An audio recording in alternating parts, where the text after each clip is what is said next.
C'est toujours un plaisir de vous retrouver pour cette nouvelle édition du Journal de la Culture. Merci d'être en notre compagnie. Cette semaine, encore une fois, on va vous présenter des expositions locales et avec des artistes internationaux aujourd'hui. Et oui, je vous réserve une surprise. Je vous laisse regarder dans quelques instants.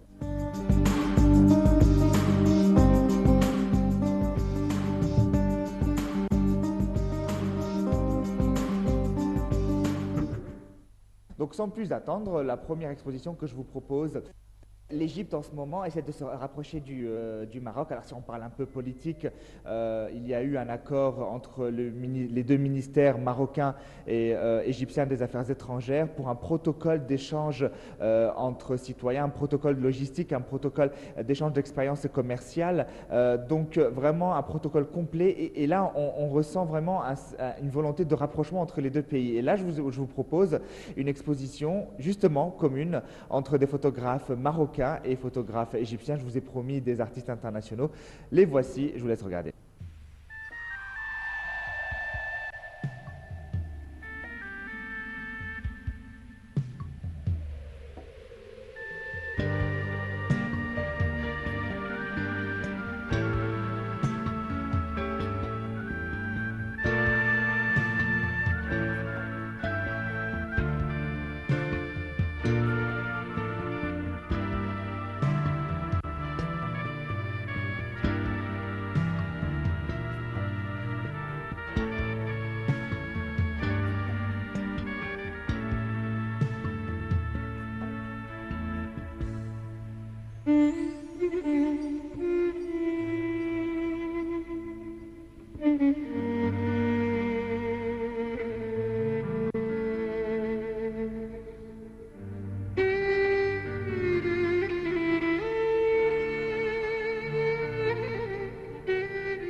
L'atelier du Caire a accueilli l'exposition Égypte-Maroc avec la participation d'artistes égyptiens et marocains.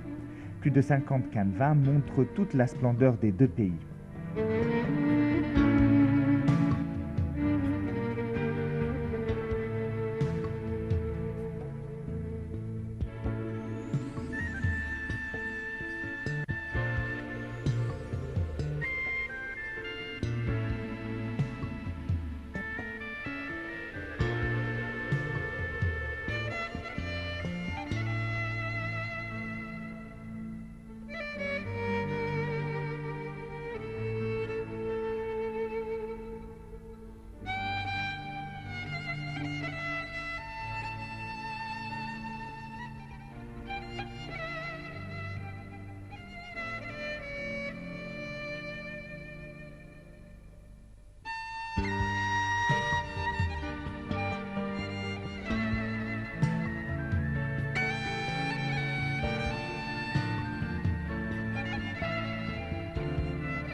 Hamid Fawzi, je suis un artiste d'abord plasticien, ensuite je me suis reconverti à la photographie J'ai commencé dès un jeune âge, depuis, je crois, si je me rappelle très bien, depuis 1979, c'était lors d'un stage de travail.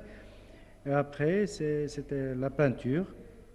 Ensuite, je me suis retrouvé en tant que photographe de presse et d'art depuis 2005. J'ai exposé au Maroc. Ça fait 2 ans maintenant, ou plutôt 3 ans, dans différentes expositions de différents événements culturels, soit en collaboration avec le ministère de la Culture, soit des expositions personnelles ou dans le cadre associatif. Et puis j'ai eu l'honneur d'exposer pour la première fois hors du Maroc, qui est mon pays. C'est vraiment un honneur pour moi d'exposer pour la première fois en Égypte. L'Égypte est un peuple accueillant, un peuple qui aime la vie. Et en l'occurrence, j'aimerais bien remercier tous les gens qui ont contribué à cette exposition de loin ou de près. J'ai choisi le thème de mon exposition un peu entre la cavalerie, qu'on appelle nous en Maroc Tborida. Tborida, c'est la fantasia qui est connue, que le Maroc est connu par la fantasia, qui est une sorte de fierté pour les tribus, que chaque tribu a son équipe qu'on appelle Sarva, et des travaux landscape. Alors là, le travail en noir et blanc, surtout pour la fantasia, c'est pour mieux concentrer le regard du récepteur vers le mouvement et la composition de la photo. Or, si c'était des photos en couleur, la vision sera dispersée et on n'aura pas la photo, n'aura pas, si j'ose dire, communiquer le message qu'on veut communiquer. Les photos landscape, c'est pour montrer la beauté du paysage marocain. Une beauté naturelle et surnaturelle. C'est un pays encore vierge, c'est un pays qui, si j'ose dire, c'est mon pays, donc c'est normal que je vais dire que c'est le plus beau pays.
Le paysage naturel égyptien a été immortalisé grâce à l'objectif de Ibtissam Helmi, photographe professionnel.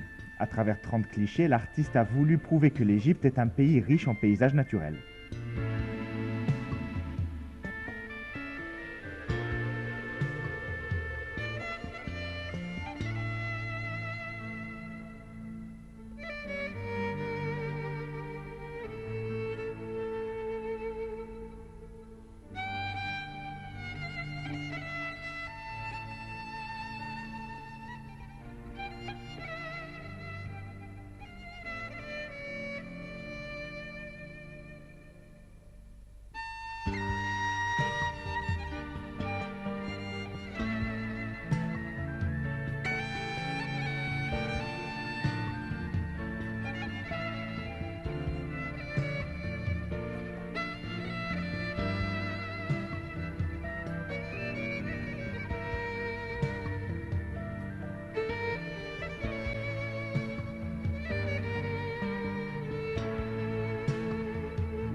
بدأت من حوالي 5-6 سنين وطول ما أنا ماشية كنت بشوف حاجات حلوة في مصر. J'ai commencé la photographie lorsque j'avais 5 ans et j'étais attiré par les paysages variés de mon pays. Ce soir, j'expose tous les pays marqués. J'ai pris des clichés dans la campagne, la mer, les déserts et la montagne. Ce sont des paysages d'une beauté intense qu'aucun objectif ne peut retransmettre. Ce qui est intéressant dans cette exposition, c'est la présence d'artistes marocains. Cela nous a permis de voir la variété de leurs paysages, mais aussi nos points communs.